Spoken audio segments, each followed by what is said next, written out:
get put in the right environment that induces the right things that we're trying to work on, right? And that's the hardest part, honestly, is like identification of mechanical flaws is one thing, and it's like, oh shoot, well, like how do we correct it? For the catchers, especially nowadays, dude, it's not necessarily about the arm strength per se. Like that's going to save you a lot of times as a catcher, but it's more about the path and the timing in which you can boom, catch and get rid of it. Like that's the biggest thing I would say in today's day. Obviously, like putting it on a line too, right? So the timing, time sensitive manner, how quickly can we organize our body to produce as much power output we can in a limited amount of time, while obviously having the accuracy there as well. First and foremost, the main thing that we should really focus on is trying to get away from your hands being so outside your body. I use the word centered a lot and connected a lot. I think big pieces is the feet work in unison with the hands. So if our feet are trying to gain a ton of ground, look at this one step you just had, right? So your foot starts there and it ends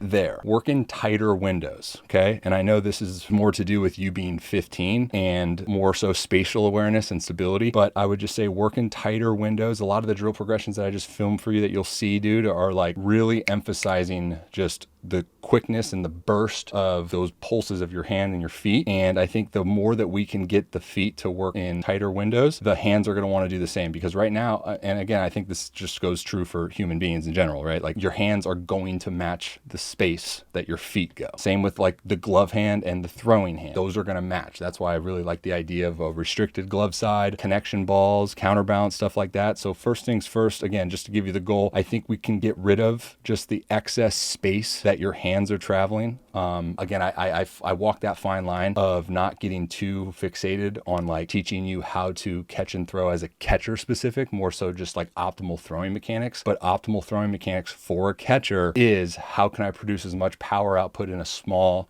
short window of time as possible with the accuracy. And I think it's funny too, because when we find that efficiency, we typically find not only those leverage positions, but we find that it's accurate too, because why? Consistency and repeatability, right? Consistency and repeatability of your hand at release slot, just so your body has that recognition. I think right now, if we create so much distance with our feet, which is going to create a lot of distance with our hands, right? Like that, all that loop, then there's so much space that's going to make it harder to have consistent timing when all these things are falling into positions. A lot of the things that I like to do with keeping things tight is tactile feedback. Like I said, dude, right now, you probably just have a very soft recognition for where you are in space. I think video is going to really help as well. A lot of the stuff that I was taught growing up with that idea of like throwing like a catcher, which is funny because it was demonized. Now it's kind of like, oh, it makes sense, right? The more efficient the path of the hands take, right, to get to that leverage position, the easier it's going to be to repeat on a consistent basis. Just think, more space traveled, more opportunity for air. Less space traveled, probably less opportunity for air. The goal is just to get here, dude. Like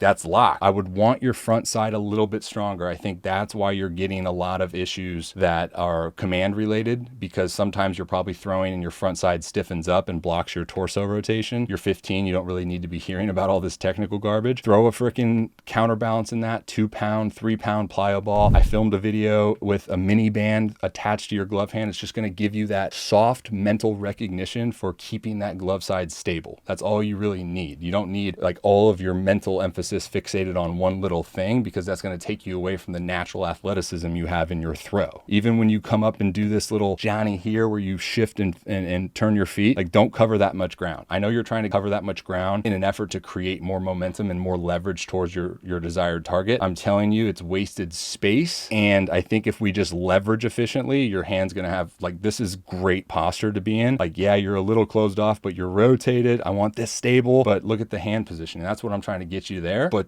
before, so you didn't have to create all this space. I'm the same way though, in the sense of creating space. I obviously came from being a pitcher, and that's, I think, the transition of like when you're a pitcher, sometimes you're creating a lot of space because you have the slope, which is more space to cover with your feet, and then you go to try to catch, and it's like your body just kind of knows that you're going to get older, dude. You're going to have more ability to deviate on the fly, which is great. Again, my dad always told me too, like work in tight windows, but try to get your energy release towards your desired target. When you're doing this, again, a lot of space covered with your feet, boom, here, And now as you're going to throw, you're so cut off, right, with your hips. As soon as you release this energy, you're going to have to pull and then fly this way. And that's going to happen sometimes. Obviously, like that's the goal of a catcher, right? Is to have all these different tools available in your toolbox to be able to, like, wherever that pitch is located, like you kind of have a different organization ability to throw that. I just think when it comes to the catching thing, I said earlier, it's not necessarily about like throwing it 100 miles an hour. Like we want the accuracy and we want that quickness. I just believe that if we can get more going that way without creating a ton of space with our feet, now our ball isn't going to have that light fade. That was something I learned when I was doing the catching specific throws for a long time, is like if I tried to work too tight and too quick, like my body wanted to rotate and pull instead of like go out and get it to then create that carry, right? See how your ball has this little up and then gradual fade? That's another piece that I think works within your lower body and getting your momentum towards your target. The front side's going to help too with that. But when you go out here and you see your foot turn like this, right? That's going to happen. Sometimes your foot's going to have to land that way. Sometimes you're just going to have to organize differently. But I think if our mental objective is like go out and get this throw, go out and get your front side, go out and like whatever that cue is for you, that's going to open up this foot, which is then going to not force you to like spin off that anchor. Like I said, that's going to happen sometimes, but when we are practicing good reps, let's see if we can clear that. Let's see if we can clear that like you did in the other throw. So then you can go and throw against it or over it instead of having to spin around it and then create this soft fade on the ball. Sometimes we get so wrapped up mentally of what we're trying to feel, right? Especially with mechanics, dude. We want to dial in our mechanics, so we need to be super freaking attentive mentally to feel where we're at in space. And that's where things get thrown off, because as soon as our mind takes over and tries to create this awareness of where our physical body is in space, it takes away that our natural athleticism, it takes away our flow. The same concept with what I talk about with pitchers too, is like this simple throw here that we can use to keep the hand in the positions that we want it to and not have to worry about the space that is traveling. Again, look how quick his feet and hands work here. Obviously it's like the opposite foot forward, you're creating stretch, but that's this goal, right? See how tight he is here? Not much distance for his feet here in this progression, but he's just teaching his brain, right? This is where it comes down to like downloading good reps for your brain. Is like he's just saying, hey, we need to get here and we need to feel stretch and pull through and go linear, right? Like it's such a simple throw that he's using to warm up here. And then obviously as he gets into his shuffles here, hands come together, separates, stays in flexion, right? See how this glove arm matches the throwing arm, flexion, not creating so much space in between his feet. Boom. I love Bailey's setup on the knee. And then he doesn't panic, right? He doesn't try to create a ton of space. He just clears. So he takes that drive foot, that back foot, gets his momentum, gets his feet. See how much tighter his feet work there? Watch his feet. Tight feet, clear space.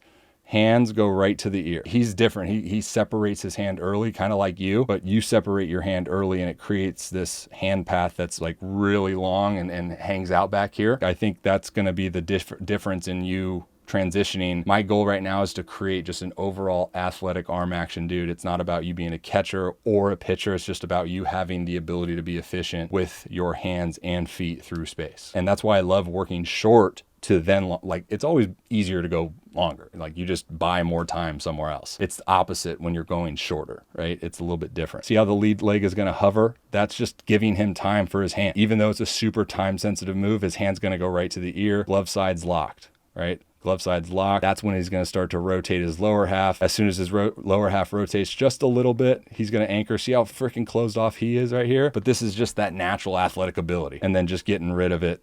Glove side comes, blocks that trunk,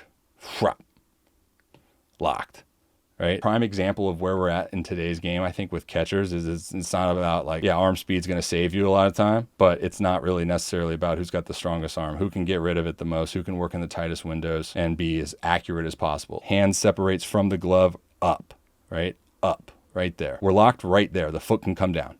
Boom. And now we go. Like he didn't create a whole lot of stretch because he didn't have the time to, right? Corbin Carroll steals bags, dude. Watch his momentum go get it though. This is exactly what I was referring to with you, right? So he has this ability to clear space, but as soon as he creates this stretch, and positions his hand, his leverage point is now taking him to the bag so he can get that authentic carry on the baseball so it doesn't flail, right? So now we're pulling through. So once we pull through, we got to go get it. Take your momentum, take your torso to the bag to create that lift on the ball. See how his momentum goes? It doesn't pull off. Like even though he cleared his foot and started to go towards third base, he was still able to create and capture that leverage and go forward. That's the difference, dude. See how he ends up just right there?